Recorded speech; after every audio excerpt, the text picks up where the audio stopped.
ser reversible.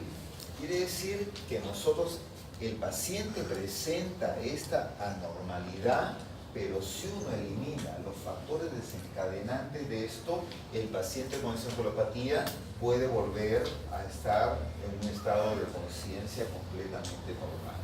Entonces, insuficiencia, es decir, que el hígado no es capaz de detoxificar estas sustancias, o un shunt.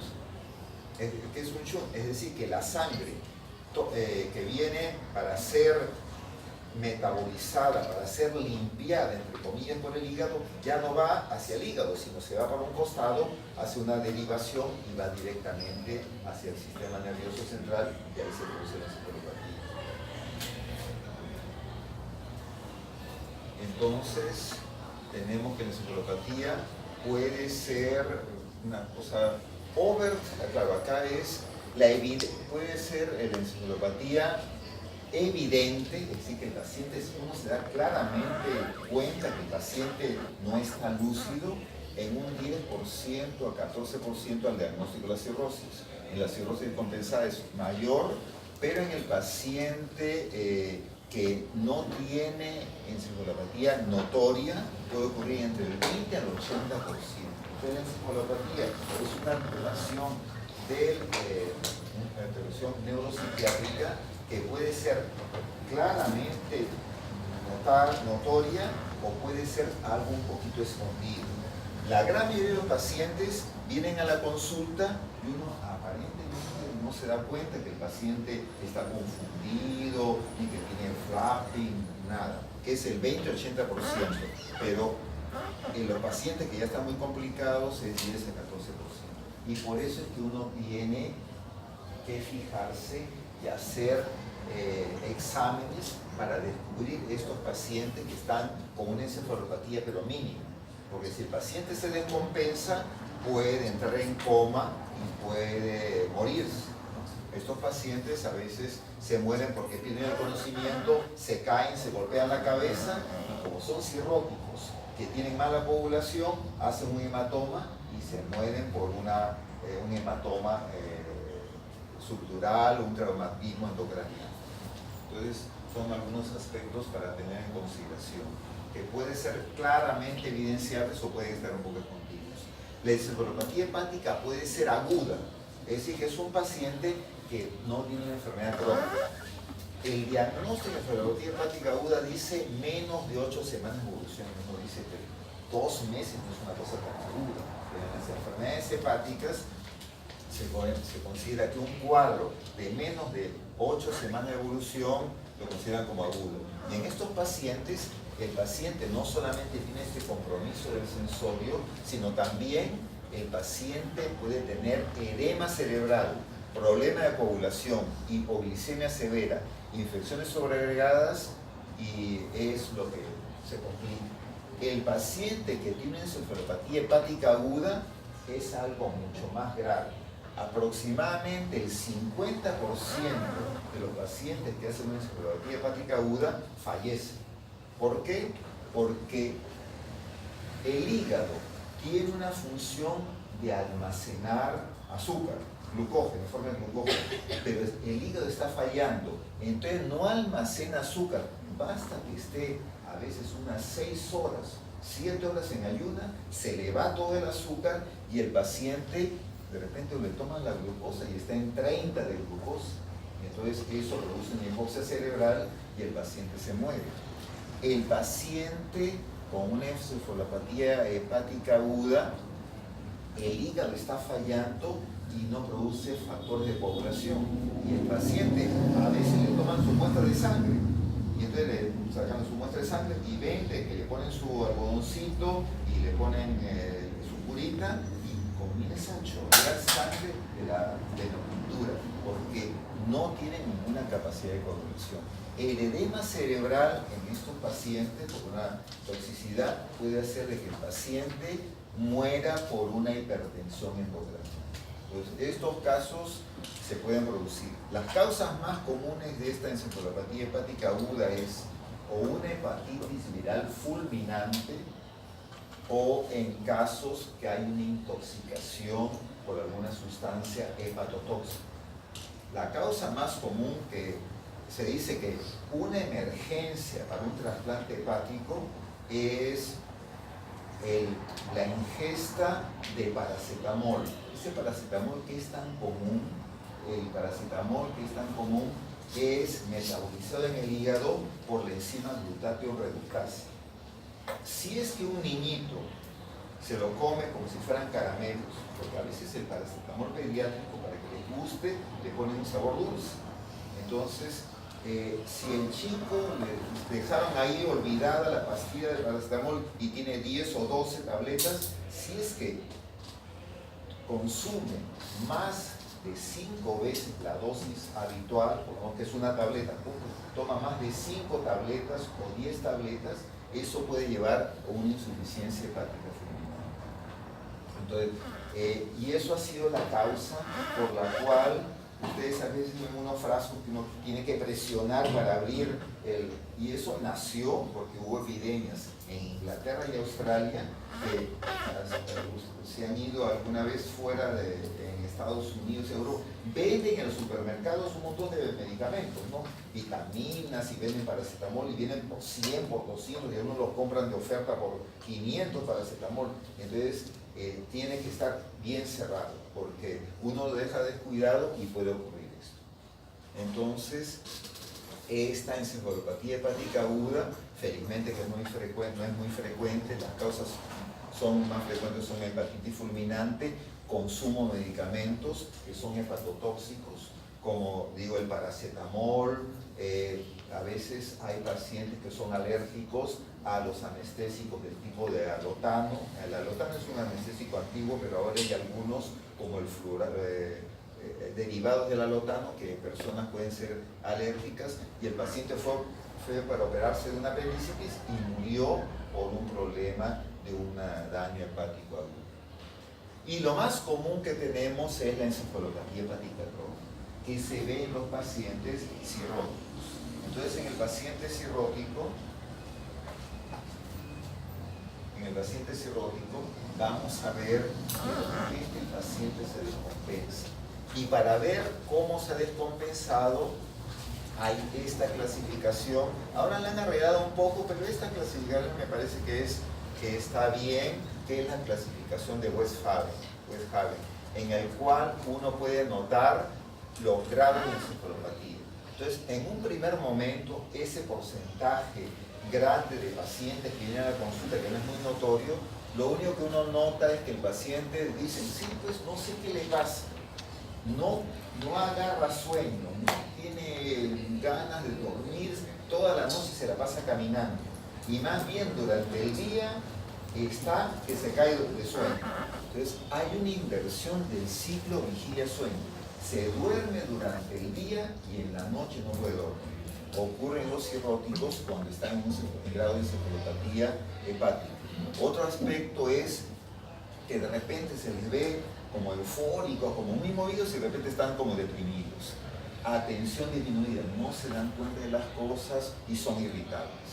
Y hay un pequeño tremor metabólico, es decir que vamos a hablar de la asterixis en otro momento, que es algo característico. No tienen asterixis, pero tienen un tremor metabólico que hace que la escritura sea diferente. Y eso es una clave para en los pacientes que vienen a la consulta, uno ver qué grado de encefalopatía tiene. Y uno le dice, escriba algo. Y si es que ve que la escritura de la mano se ha alterado, uno dice, este paciente está en este grado de encefalopatía. Ya después avanza y pueden haber respuestas lentas, está letárgico. La persona característicamente como que no tiene vergüenza las cosas, ¿no?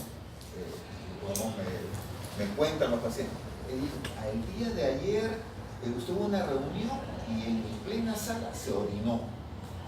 Pues entonces, inhibición totalmente inhibida, conducta inapropiada, ataxia. Y ya aparece la asterixis, que es ese movimiento involuntario de las manos como un aleteo. Le llaman flapping o asterixis, es un aleteo. Y generalmente se le atraba el habla. Entonces el paciente, cuando uno habla, el paciente está hablando como borracho. borracho trabaja también, de repente está un poco encefalopático, habla inentendible y los reflejos son hipoactivos. Uno hace los reflejos osteotendinosos y estos reflejos están hipoactivos.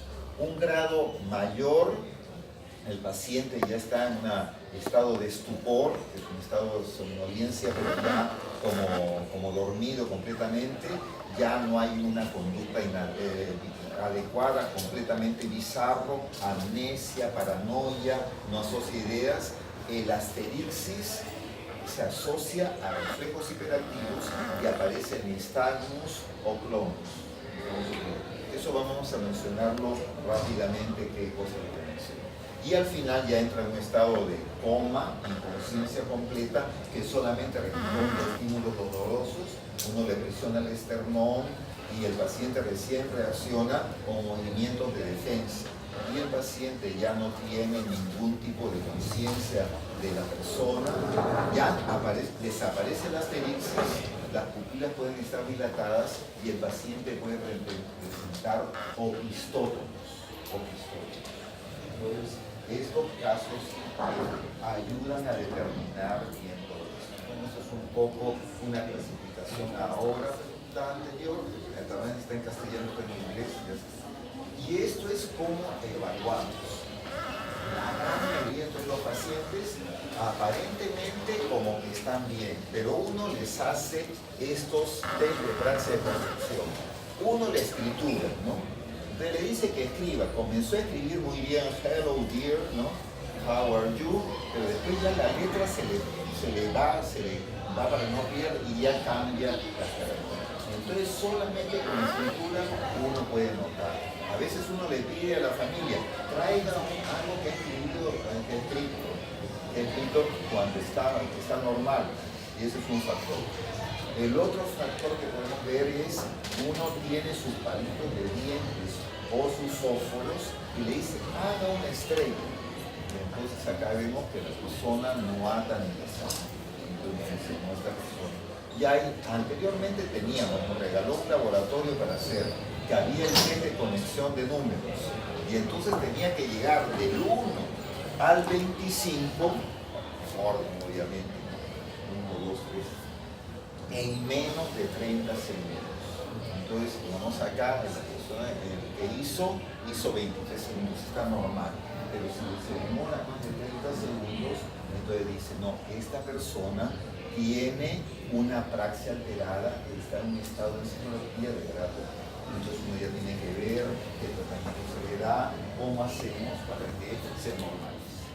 Entonces, esto es importante porque nos ayuda a identificar los pacientes antes que vengan las complicaciones. Letargia es una astenia asociada a somnolencia. Confusión es un estado de torpeza e incoherencia. Estupor es un estado de inconsciencia parcial con ausencia de movimientos resolutivos. Coma es un estado de sueño profundo con abolición del conocimiento, sensibilidad y movimiento. La asterixis es un movimiento involuntario de dorsiflexión de la articulación metacarpofalángica acompañada de movimientos laterales de los dedos. Más común es en las extremidades inferiores, pero también puede aparecerse en los pies e inclusive en la lengua. Acá tenemos un esquema, ¿no?, del movimiento de flapping o asterixis en el paciente. El nistagmus es un espasmo clónico del globo ocular que produce movimientos involuntarios de los pacientes. Uno se está mirando al paciente y de repente ve como que la vista, el globo ocular está saltando y está como un nistagmus. El clonus son contracciones rítmicas e involuntarias de un músculo o grupo muscular en respuesta a la contracción. Entonces nosotros vamos a ver si el reflejo está tónico, hipertónico, y de repente hacemos el reflejo y vemos que comienza a contraerse el músculo y como que no se agota. Se sigue contrayendo, parece que ya pasó un buen número de segundos del estímulo de reflejo. Y el opistótomos es un espasmo tetánico de los músculos del cuello y el dorso que forma un arco del cuerpo. Que se ve en pacientes que están en un estado comatoso, pero dorsiflexionados. Entonces, todos estos datos nos ayudan a evidenciar que el paciente está en un grado de encefalopatía y si vemos la historia, vamos a decir, esto es una encefalopatía hepática. ¿Por qué ocurre la encefalopatía? Porque el hígado sintetiza menor cantidad de sustancias necesarias para el funcionamiento normal del cerebro. Entonces el hígado produce sustancias que hacen que el cerebro funcione de forma adecuada. Además, el hígado no solamente no produce estas sustancias, sino comienza a producir sustancias tóxicas. La octopamina es una sustancia tóxica que produce el hígado en estos pacientes de encefalopatía. El hígado falla en depurar sustancias tóxicas de la circulación portal, las cuales llegan hasta el cerebro. Por eso, digamos, cuando el paciente come demasiadas proteínas de origen animal, hay muchos aminoácidos que tienen compuestos aromáticos, la fenilalanina, o compuestos con azufre. Y ¿por qué las proteínas animales producen más encefalopatía que las proteínas vegetales? Porque tienen más aminoácidos de origen aromático o con terminaciones de azufre. Entonces, por eso es que se dice, el paciente que tiene problemas cirróticos, que no hay encefalopatía, no debe comer proteínas de origen animal. Uno dice, pero si el cirrótico es un paciente desnutrido, ¿por qué no le dan para que se alimente mejor? Es porque hay estas sustancias tóxicas. Y ahí vemos un poquito los mecanismos por los cuales se llega a la encefalopatía hepática. Hay inflamación de los astrocitos, disminución hepatocítica, el amonio, todo eso lleva a la encefalopatía hepática.